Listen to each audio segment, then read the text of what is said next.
Hi student, आज हम science 2 का first lesson heredity and evolution आगे कंटिन्यू करते हैं, जिसमें पहला टॉपिक है हमारा Darwin theory of natural selection.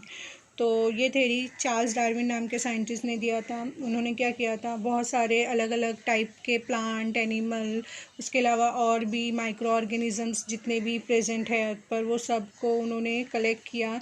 Collect करने के बाद उसको ऑब्जर्वेशन किया। ऑब्जर्वेशन करने के बाद उसमें उन्होंने कम से कम 20 साल तक वो ऑब्जर्वेशन करते रहे इस चीज़ पर।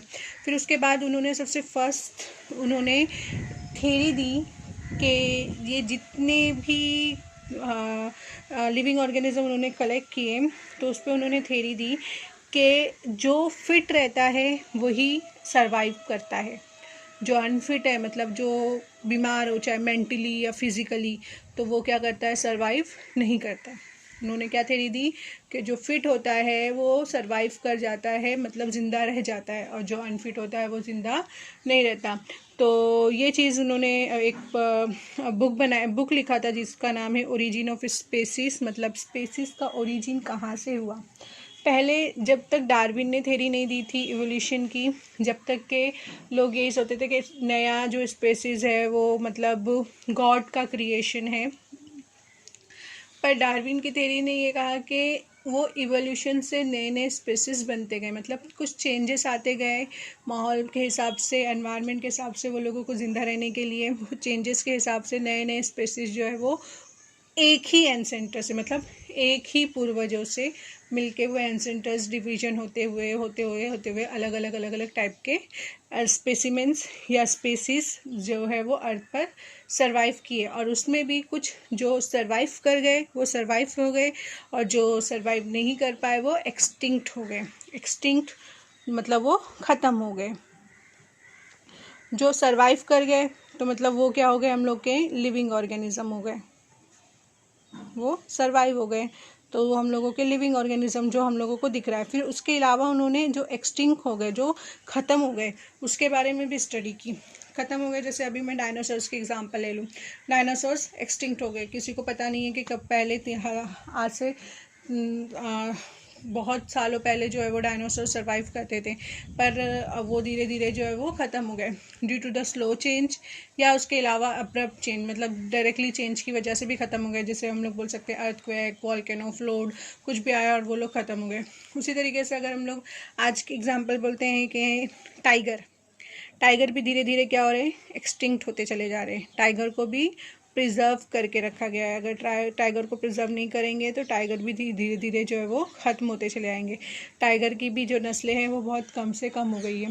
पर जो लिविंग ऑर्गेनिज्म है, मतलब अगर मैं बात करूँ कि एक लिविंग ऑर्गेनिज्म बहुत सारे रिप्रोडक्शन करता है, जैसे एग्जांपल ले लो बिल्ली, कैट। एक कैट है अपनी एक लाइफ स्पैन में, मतलब अपनी ज़िंदगी में बहुत सारे रिप्रोडक्शन करती है और बहुत सारे कैट को रिप्रोड्यूस करती है। उसी तरीके dog, elephant, snake, human beings मतलब रिप्रोडक्शन करते हैं और अपने जैसे दूसरे एनिमल्स, दूसरे ऑर्गेनिज्म जो है वो बनाते हैं। तो ये जो है वो इस तरीके से लिविंग ऑर्गेनिज्म की चेंज जो है वो चली आ रही है। पर अब इसमें भी ऐसा उन्होंने बताया कि जो फिट है और जिस चीज़ की ज़रूरत एनवायरनमेंट के हिसाब से उसको ज़िंदा रहने के लिए ज़रूरी है, वही चीज़ को वो लिविंग ऑर्गेनिज्म सिलेक्ट करेगा और उसके बाद उसी को आगे बढ़ाएगा और आगे की जनरेशन में पास आउट करेगा। और जिस चीज़ की ज़रूरत नहीं है उसको क्या करेगा, रिग्रेट कर देगा और उसको आगे की जनरेशन में पास आउट नहीं करेगा। पर ये प्रोसेस क्या है, हम लोग का बहुत स्लो प्रोसेस है, धीरे धीरे है, जिसकी वजह से जो चेंजेस आ रहे हैं वो चेंजेस जो है वो हम लोगों को बहुत सालों बाद नज़र आते हैं। पर ये अगर चेंजेस नहीं आएंगे, माहौल के हिसाब से अगर चेंजेस नहीं आएगा तो वो लाइफ में एग्जिस्ट नहीं कर पाएगा। मीन्स अगर सिंपल एग्जांपल ले लो, अगर मान लो कि इंडिया के पास बहुत सारे वेपन्स हैं, मतलब अगर वॉर अगर आ गया तो बहुत सारे वेपन्स हैं, पर अगर वो वेपन्स तो है, चलो बना दिए, पहले के टाइम पे बहुत सारे साइंटिस्ट ने वेपन्स बना के देके गए या बहुत सारे कंट्री से इंडिया ने खरीदी, पर अगर उस वेपन्स में मॉडिफिकेशन नहीं करेंगे, मतलब उन हथियारों में मॉडिफिकेशन नहीं करेंगे, तो मतलब कोई भी अगर हमला कर देगा तो इंडिया फिर तो उसके लिए तैयार नहीं रहेगा, मतलब उसको मॉडिफिकेशन करना पड़ेगा ना। अगर मॉडिफाई नहीं करेगा उस चीज़ को तो इंडिया कैसे सामने वाले से लड़ पाएगा।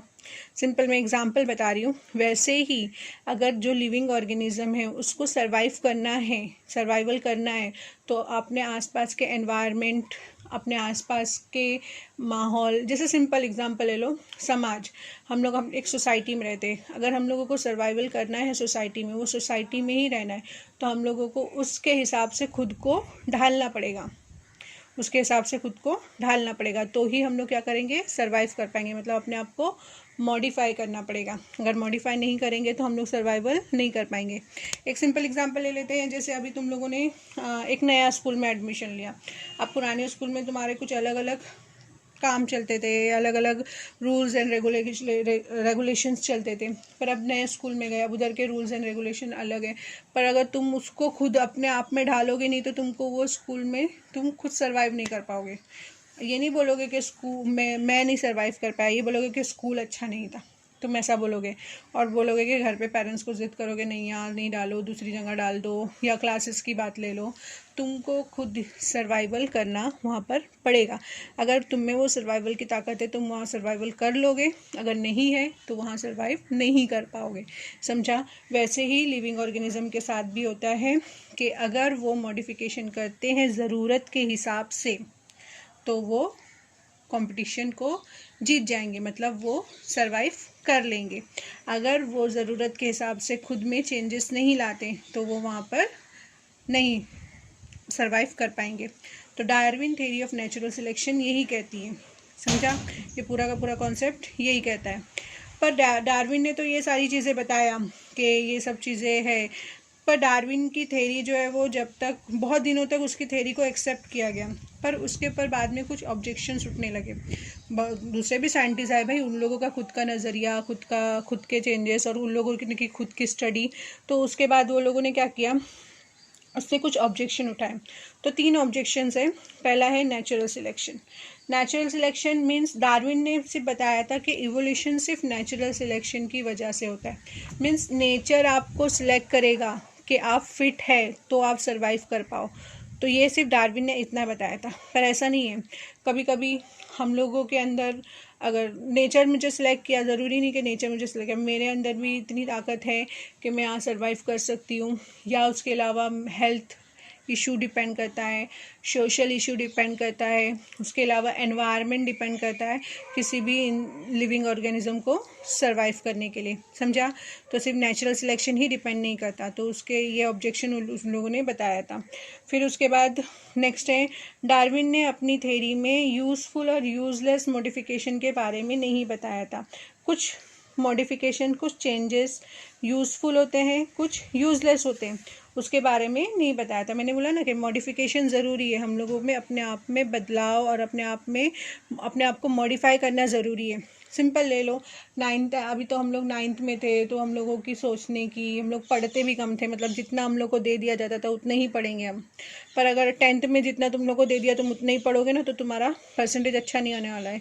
तुमको खुद से स्टडी करना है। जितना स्कूल या ट्यूशन या क्लासेस में टीचर्स बताते हैं उससे ज़्यादा तुमको सेल्फ स्टडी तुमको जो है वो काम आएगी। मतलब खुद को तुम्हें मॉडिफाई करना पड़ेगा।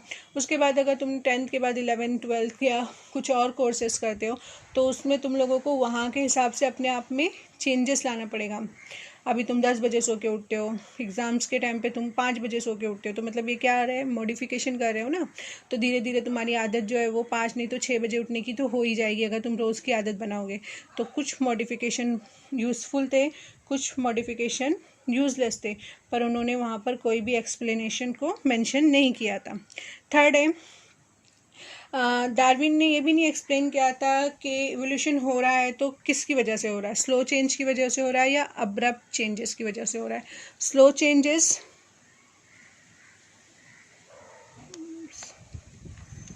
फोकस नहीं आ रहा है।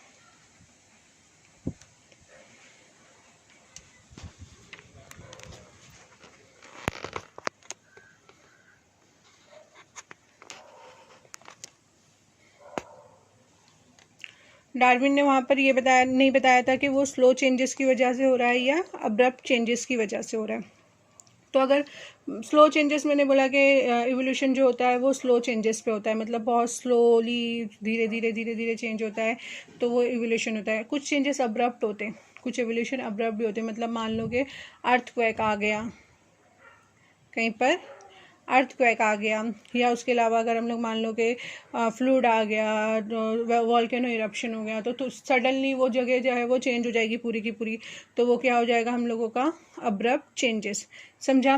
तो डार्विन की थ्योरी ने ये सारे वर्क्स जो है वो बताए थे, तो ये तुम लोगों का डार्विन थ्योरी में है। डार्विन थ्योरी जो है वो तुम लोगों को यहाँ पर अगर हम लोग चार्ल्स डार्विन की बात करें तो चार्ल्स डार्विन जो है वो एक बायोलॉजिस्ट थे इंग्लैंड के। उन्होंने कम से कम 5 साल तक घूम घूम के पानी में, ज़मीन पर घूम घूम के बहुत सारे स्पेसिमेन को कलेक्ट किया, फिर 20 साल तक उस पर स्टडी किया, फिर स्टडी करने के बाद अपनी थ्योरी रखी कि किस तरीके से लिविंग ऑर्गेनिज्म नेचुरल सिलेक्शन के हिसाब से सरवाइव करते हैं। तो ये इन्होंने ही सबसे पहले बताया कि ये इवोल्यूशन क्या होता है, नेचुरल सिलेक्शन इवोल्यूशन पे रिस्पॉन्सिबल होता है, इसीलिए इनको फादर ऑफ इवोल्यूशन भी कहा जाता है। समझा?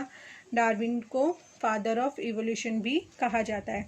तो डार्विन का पूरा नाम है चार्ल्स रॉबर्ट डार्विन, याद रखना है तुम लोगों को। आगे बढ़ते हैं हम लोग। नेक्स्ट है हमारी एक और थ्योरी है जिसका नाम है लमार्किज्म। लमार्किज्म थ्योरी भी जो है वो एक साइंटिस्ट है जिनका नाम है Jean Baptiste Lamarck. Jean Baptiste Lamarck के नाम पे लेमार्किज्म थ्योरी है। अब इनका क्या कहना था? इनका कहना था कि जितने भी लिविंग ऑर्गेनिज्म है उसमें अगर कोई मॉर्फोलॉजिकल चेंजेस होता है, मॉर्फोलॉजिकल मतलब फिजिकल अपीयरेंस, समझा? जो ऊपर से हम लोगों को दिखता है, मतलब कितना लंबा है, कितना छोटा है, काला है, गोरा है, छोटा है, बौना है, मोटा है, पतला है, ये सब क्या हो जाएगा हम लोग का मॉर्फोलॉजिकल। तो जितने भी मॉर्फोलॉजिकल चेंजेस होते हैं वो सब के सब इवोल्यूशन पर डिपेंड करते हैं। समझे? मॉर्फोलॉजिकल चेंजेस जो है वो इवोल्यूशन पे डिपेंड करते हैं। मतलब उस समझ में आता है कि अरे ये जानवर बहुत एक्टिव है, ये बहुत लेज़ी है, ये बहुत छोटा है, ये बहुत बड़ा है, और ये जो है वो यूज़फुल है, उसके अंदर कोई ऑर्गन यूज़फुल है या यूज़फुल नहीं है। जैसे हम लोग कल पढ़े थे ना, हम लोगों के जो कान का पीना है वो बाहर का स्ट्रक्चर वो यूज़फुल नहीं है, वो मूवमेंट नहीं करता है। पर अगर हम लोग बात करें बिल्ली में, चूहे में या कुत्ते में, तो वो लोग में मूवमेंट करता है, तो वो लोग में यूज़फुल है।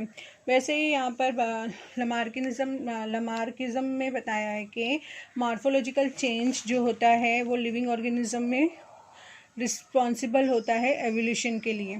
समझा? तो यहाँ पर कुछ एग्जांपल्स है हमारे पास। जैसे यहाँ पे एग्जांपल है कि जिराफ जो है वो पहले उसकी गर्दन छोटी थी, पर जब वो बड़े बड़े ट्री से पत्ते खाने लगा, बड़े बड़े ट्री से लीव्स खाने लगा, तो ट्रीज बहुत ऊंचे ऊंचे थे, तो वो वहाँ तक पहुँच नहीं पाता था। तो धीरे धीरे उसकी ऊंचे ऊंचे ट्री से वो पत्ते खाने लगा, ऊंचे ऊंचे पेड़ों से पत्ते खाने लगा, तो उसकी गर्दन जो है वो, उसकी बनावट जो है वो लंबी होती चली गई।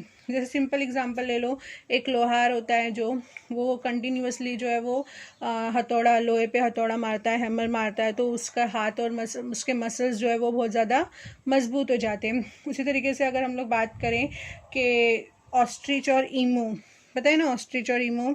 ऑस्ट्रिच और ईमू जो है वो थोड़े बड़े परिंदे होते हैं, बड़े बर्ड्स होते हैं, पर वो उड़ नहीं पाते।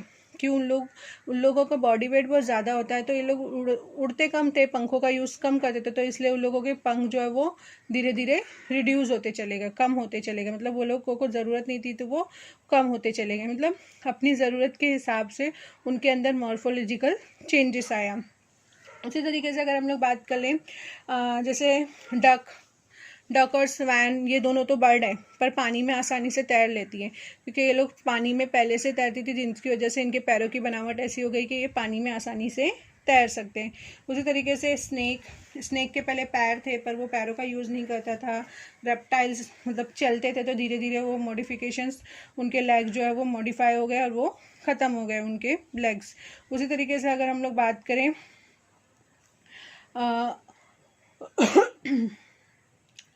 कि ये सारे के सारे कैरेक्टर्स, ये सारी के सारे एग्जांपल्स से हम लोगों को समझ में आ रहा है कि जो चीज़ों की ज़रूरत थी वो एक जनरेशन से दूसरे जनरेशन में पास आउट हुई, पर जो चीज़ों की ज़रूरत नहीं थी वो एक जनरेशन से दूसरे जनरेशन में पास आउट नहीं हुई। तो लमार्किज्म यही कहता है कि मॉर्फोलॉजिकल चेंज जो होता है वो इवोल्यूशन पर रिस्पॉन्सिबल होता है। समझा?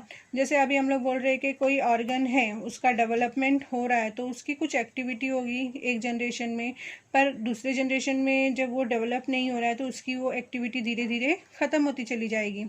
मतलब अगर मान लो कि कोई एक ऑर्गन है, उसकी कुछ स्पेसिफिक एक्टिविटी थी, उसका कुछ काम था, पर वो डीजनरेट होते चला गया, उसका काम नहीं है अब, तो वो जब दूसरे जनरेशन में पास आउट होगा तो वो ख़त्म हो जाएगा, उसका फिर कोई यूज़ नहीं करेगा। सिंपल, घर में कोई एक चीज़ पड़ी हुई है, अभी तुम्हारे दादा दादी ने उसको यूज़ नहीं की, पड़ी रख गई, फिर तुम्हारी अम्मी अब्बा ने भी यूज़ नहीं की, फिर तुम भी यूज़ नहीं करोगे, तो वो धीरे धीरे वो चीज़ की फिर तुम्हारे घर में ज़रूरत नहीं है, तो तुम उसको उठा के फेंक दोगे और वो चीज़, वैसी चीज़ें फिर कभी नहीं लाओगे। समझा? तो ये मॉडिफिकेशन, ये चेंजेस जो है वो एक जनरेशन से दूसरे जनरेशन में पास आउट होता है, पर कभी कभी जो है वो जो यूज़लेस है वो पास आउट नहीं होता है, जो यूज़फुल है वो पास आउट होता है। तो जितने भी लिविंग ऑर्गेनिजम्स है वो ट्रांसफ़र करते हैं कैरेक्टरिस्टिक, जो भी लोगों की प्रॉपर्टी होती है एक जनरेशन से दूसरे जनरेशन पे, मतलब पूर्वज अपने क्वालिटी जो है वो ट्रांसफ़र करते हैं अपने दूसरी जनरेशन्स में। तो यही जो है वो लमार्किज्म कहना चाहते हैं। समझा? तो लमार्किज्म का कहना है कि जो भी मॉर्फोलॉजिकल चेंजेस हैं, जो भी स्ट्रक्चरल चेंजेस हैं, वो सब के सब डिपेंड करते हैं इवोल्यूशन के ऊपर। समझा? आगे बढ़ते हैं हम लोग। नेक्स्ट टॉपिक है हम लोगों का स्पेसिएशन। स्पेसिएशन है नॉर्मली स्पेसिएशन, जैसे अभी हम लोग बोल रहे हैं कि अगर एक कैट रिप्रोड्यूस करिए तो एक कैट ही रिप्रोड्यूस होगा, कैट की जगह कोई दूसरा एनिमल नहीं बनेगा। समझा? तो एक न्यू स्पेसिस बन रहा है कोई भी प्लांट या कोई भी एनिमल से, मतलब आम के पेड़ पे आम ही उगेगा, ना कि पेड़ उगने लगेगा। समझा? तो आम के पेड़ पे आम ही उगेगा, तो मतलब न्यू स्पेशीज जो बन रहा है, मतलब स्पेसिएशन हो रहा है, उसमें ग्रुप ऑफ ऑर्गेनिज्म जो है वो सेम टू सेम प्रोड्यूस हो रहे हैं, और अगर उसमें कुछ चेंजेस की ज़रूरत है, कुछ मॉडिफिकेशन की ज़रूरत है, तो वो मॉडिफिकेशन माहौल के हिसाब से, जिसको हम लोग बोलते हैं नेचुरल सिलेक्शन के हिसाब से होता चला जाता है। क्यों होता है? अभी हम लोग बोल रहे हैं कि हम लोग एक जगह पे रह रहे हैं, मान लो हम हमारी एग्जांपल नहीं लेते, जैसे मान लो कि अगर पेंगुइन की बात करते हैं, पेंगुइन कहाँ रहते हैं, वो सर्वाइव कहाँ करेगा? बर्फीले इलाकों में। उन लोगों को लाके हम लोग यहाँ मुंबई जैसे टेम्परेचर में लाके रख देंगे तो वो ज़िंदा रहेंगे क्या? नहीं ज़िंदा रहेंगे, वो मर जाएंगे। क्यों? क्योंकि उनको वहाँ की हैबिटेट चाहिए थी, वहाँ का माहौल चाहिए था, वहाँ का फूड चाहिए था, तो इसलिए वो वहाँ पर सर्वाइव कर रहे पर्टिकुलर। वैसे ही जितने भी लिविंग ऑर्गेनिज्म हैं, जितने भी नए स्पेशीज़ है प्लांट या एनिमल के, वो इवोल्यूशन के थ्रू उसमें कुछ चेंजेस होता रहता है, जिसकी वजह से वो सर्वाइव करते हैं। और वो सर्वाइव इसलिए करते हैं जोग्राफिकल कंडीशन की वजह से। वहाँ पर क्या चीज़ें ज़्यादा मिलती हैं, जैसे सिंपल एग्जांपल ले लो, जहाँ पर जो फूड ज़्यादा मिलेगा वहाँ के लोग वही फूड खाते हैं।